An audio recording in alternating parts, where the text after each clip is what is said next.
Hola, ¿qué tal? Esta semana vamos a estar trabajando con la regla empírica y con el coeficiente de variación para un conjunto de datos. Por aquí les dejo las temáticas a abordar, las mismas que ya saben que pueden encontrar en el programa de estudios oficial del CSH. Bueno, vamos a ver cuál es un poco de la significación práctica de la desviación estándar. Les había comentado que en esta semana íbamos a ver una manera de darle significado tanto a la desviación estándar como a la media. Entonces, ahorita lo que hemos visto la última semana fue la varianza y la desviación estándar y algunas de sus propiedades. Voy a repetir sus propiedades más importantes para que las tengamos en consideración y no se nos olviden. Algunas propiedades de la varianza y la desviación estándar serían las siguientes.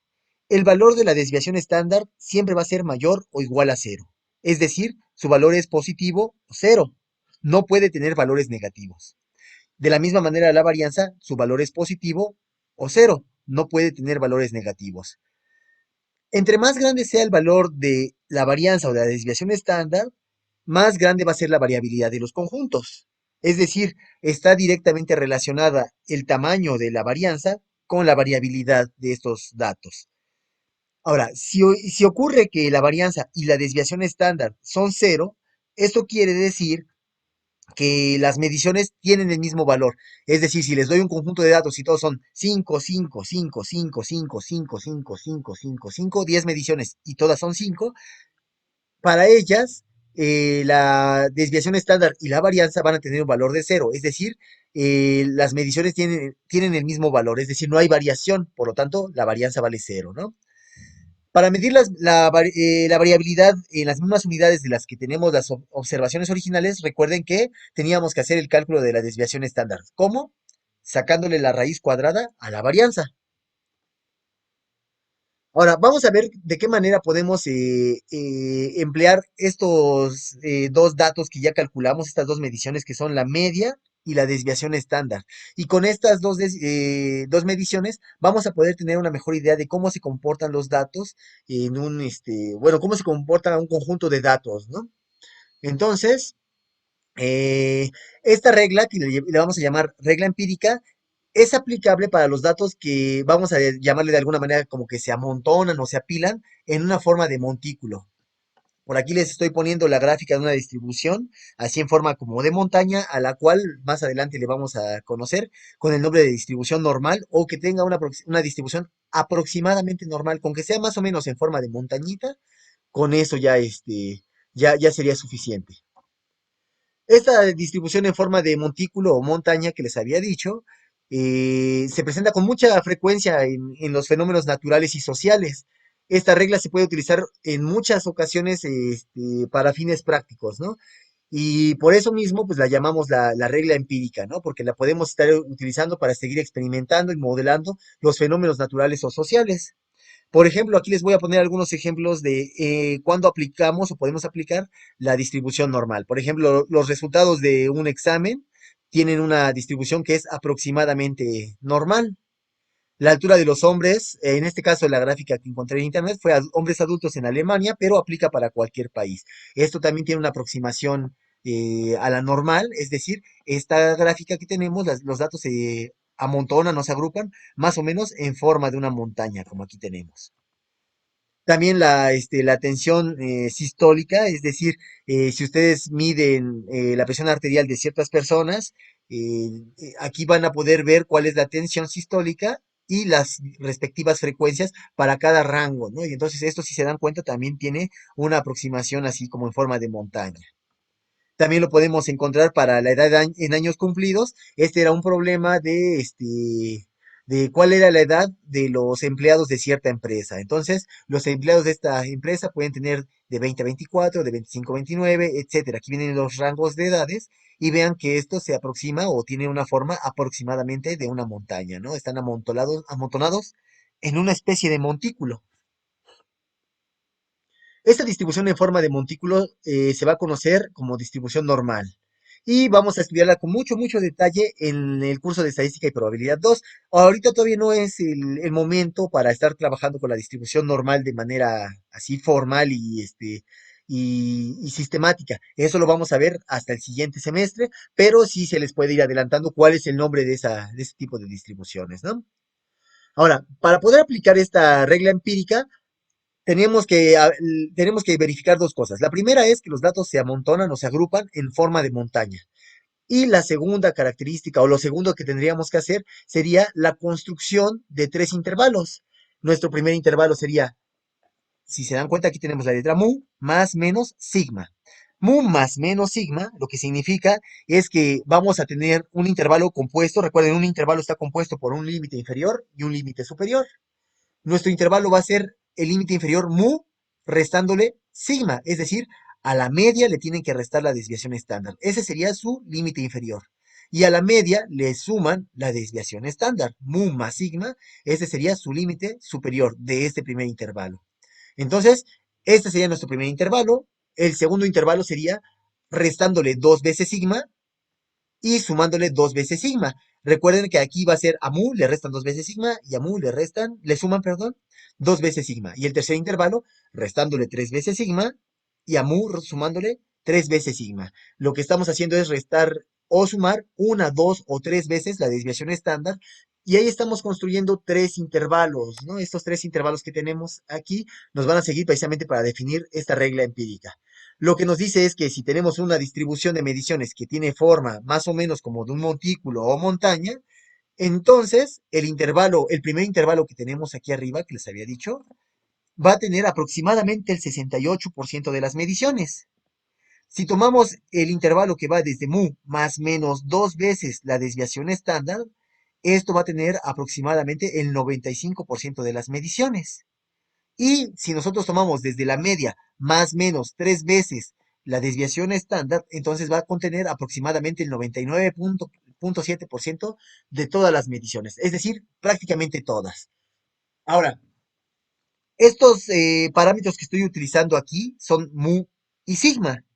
Nosotros ahorita, como estamos trabajando con muestras, todavía no los vamos a conocer, pero sin ningún problema podríamos aproximarlos por los estadísticos que estamos manejando. En este caso, a mu lo podemos aproximar por x barra, que sería la media, y la desviación estándar sigma lo podemos aproximar por s, la letra s que también hemos estado trabajando con anterioridad. Observen esta gráfica en la que les estoy poniendo. Y entonces, la mu, recuerden que es el dato que está en el centro de los datos, ¿no? De la gráfica.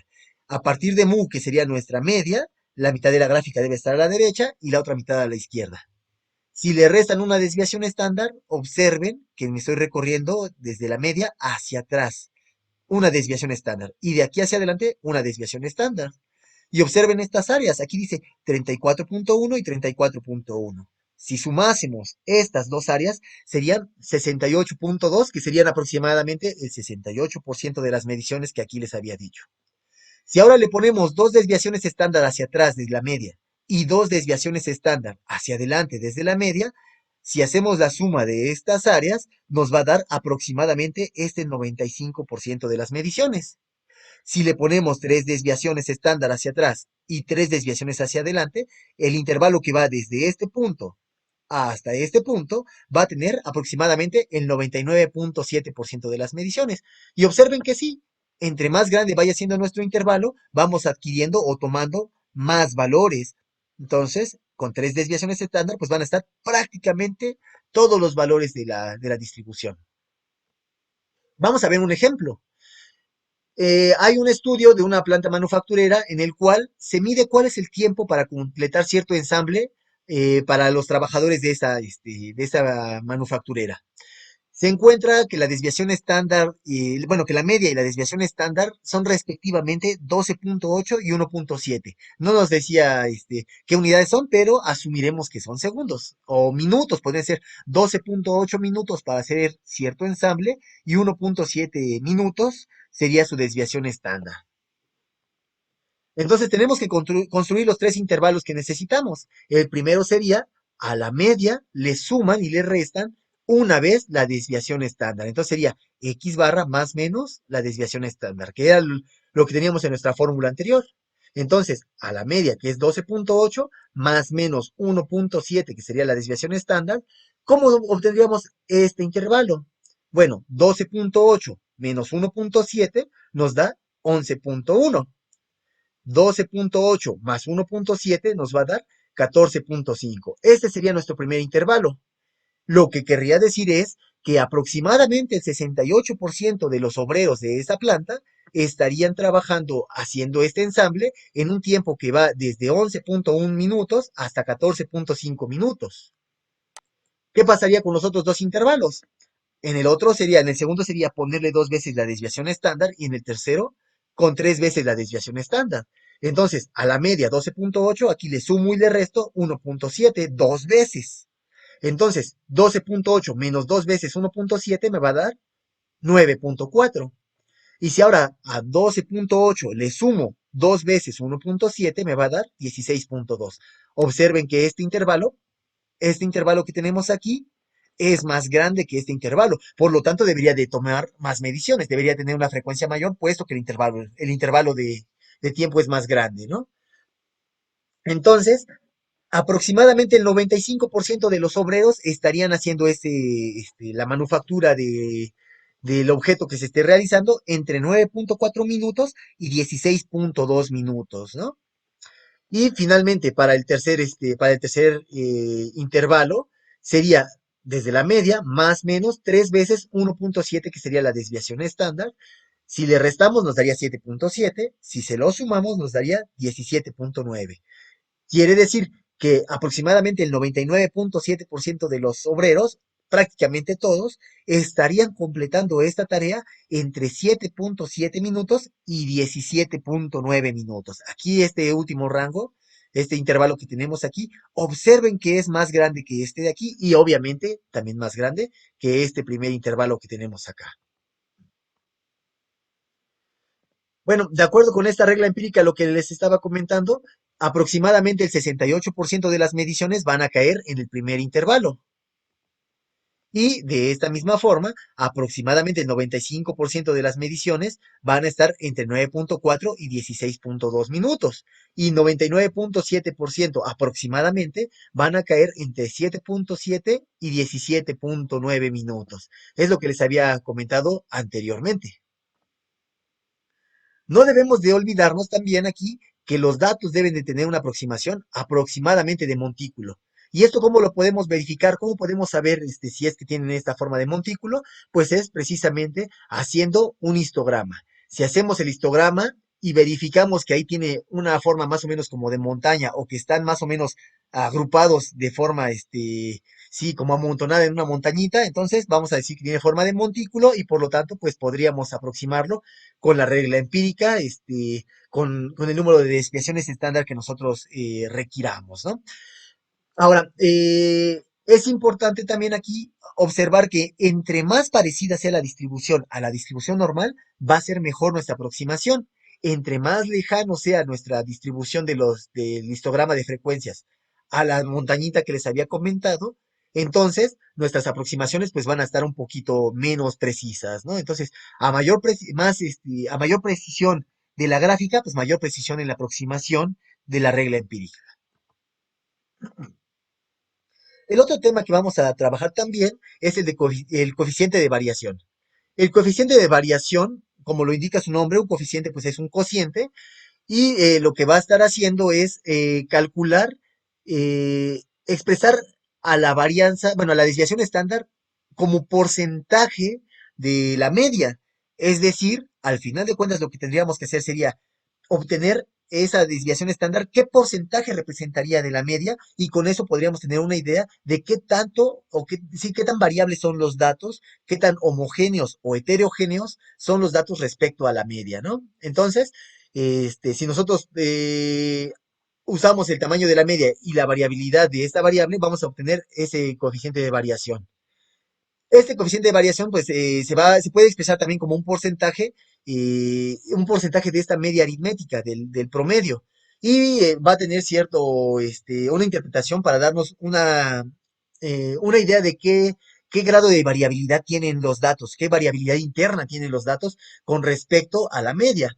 Entonces, esa sería como su utilidad. Y aquí tiene una ventaja, que aquí no tenemos esta variabilidad no depende de la escala de la variable. Por ejemplo, si tenemos una medición que esté en metros y otra medición, o sea, por ejemplo, una persona, ¿cuántos metros corre en una hora? Y ya, hacen su cálculo. Y después dicen, ¿cuántos kilómetros recorre una persona en 5 horas? Pues ahí las escalas son distintas. Una está en metros y la otra está en kilómetros. Pero si nosotros calculamos los coeficientes de variación, los coeficientes de variación ya no van a tener unidades, ya van a estar, ya no van a tener dimensiones, van a ser cantidades adimensionales y que son comparables entre ellas. La forma de definir el coeficiente de variación, entonces, va a ser algo bastante sencillo. ¿Cuál es el procedimiento que tenemos que seguir para definirlo? Bueno, lo que vamos a hacer es dividir la desviación estándar entre la media. Eso sería todo lo que tendríamos que hacer. Entonces, el coeficiente de variación se define como el cociente entre la desviación estándar y la media aritmética del conjunto de datos. Eh, este coeficiente de variación pues va a tener algunas propiedades, algunas ya las había mencionado, por ejemplo, no tiene unidades, es decir, es una cantidad adimensional. Y también podríamos decir que es insensible a los cambios de escala. Como no depende de la escala, entonces no importa si hacen la medición en metros, en kilómetros, en centímetros o en yardas o lo que sea, el coeficiente de variación va a ser el mismo. Ahí no tiene por qué cambiar. Y ahora, para su interpretación también se puede expresar como porcentaje. Si ustedes quieren expresar el coeficiente de variación como porcentaje, lo único que tendrían que hacer sería a este resultado de dividir la desviación estándar sobre la media aritmética, hay que multiplicarlo por 100% y ahí ya lo tendrían expresado en forma de porcentaje. Entonces vamos a retomar el ejemplo del peso al nacer de 30 bebés. Por ahí ya teníamos nuestra tablita, esto lo estamos manejando desde antes, ya tenemos ahí cierta experiencia con esto. Y la semana pasada hicimos el cálculo de la media y la varianza y desviación estándar para este conjunto de datos. Habíamos visto que la media, en este caso, la habíamos obtenido de 3.43, 0666, etcétera. Y nuestra desviación estándar, aquí debe de ser con letra S porque es para una muestra, aquí disculpen el error, debe ser una letra S. La desviación estándar es 0.4215. Bueno, ¿cómo calculamos entonces nuestro coeficiente de variación? Según los datos que teníamos aquí, vamos a tener que dividir este punto 4215 entre 3.4306, ¿no? Entonces, hago esta división que tenemos aquí, lo pongo en mi calculadora o en Excel en donde estén haciendo sus cálculos y me da esta cantidad de aquí, que es 0.1228. Este es el coeficiente de variación entre la desviación estándar y la media. Si lo queremos expresar como porcentaje, entonces, como les había comentado, solamente multiplíquelo por 100% y entonces el coeficiente de variación es de 12.28%. ¿Esto qué significaría? Usualmente se estila decir que si el coeficiente de variación es menor a 80%, entonces los datos son relativamente homogéneos. Si el coeficiente de variación es mayor de 80%, podríamos decir que estos datos son muy heterogéneos, es decir, que tienen mucha variabilidad. Entonces, menos del 80%, homogéneos, poca variabilidad. Más del 80%, heterogéneos, mucha variabilidad. Ahora, si este problema lo regresamos a la regla empírica, el de los 30 bebés, vamos a ver que también le podemos hacer el mismo análisis con la regla empírica y vamos a ver qué es lo que ocurre en este problema, ¿no? Recuerden que la media que habíamos dicho, lo voy a regresar aquí, la media era 3.43 y la desviación estándar era 0.4215.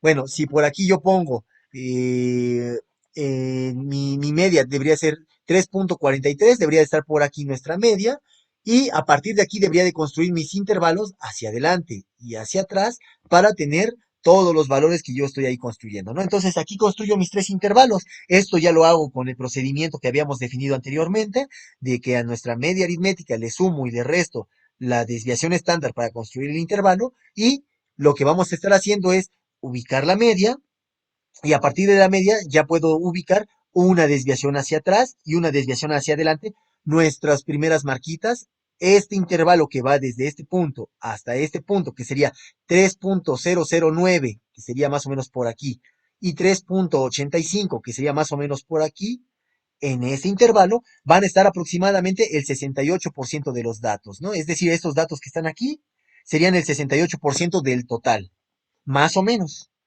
Si lo ponemos con dos desviaciones estándar, entonces iría desde 2.58, más o menos de por aquí, hasta 4.27, el 4.27 por acá. Y en este intervalo que tenemos entre estas dos mediciones, estaría aproximadamente el 95% de todos nuestros datos. Solamente el 5% aproximadamente son los que estarían por fuera, aquí afuera de este lado y afuera por este lado. Si le pongo tres desviaciones estándar, esto de aquí ya quedaría por fuera de nuestra gráfica y obviamente ya incluye todos los datos, o sea, ya tiene más del 99.7% que estaría expresado según la regla empírica en este último intervalo. Por lo tanto, pues ya no lo dibujé. Bueno, con estos conceptos ya pueden atacar los problemas de esta última tarea. Ya estaríamos dándole entonces fin a esta primera unidad y la próxima semana recuerden que ya estaríamos empezando a trabajar con un repaso general de todos los conceptos para posteriormente empezar a pensar ya en nuestro examen de esta primera unidad. ¿Sale? Entonces nos vemos en las sesiones virtuales que tenemos programadas con cada uno de ustedes para que se resuelvan todas las dudas que les puedan ir surgiendo. Cuídense.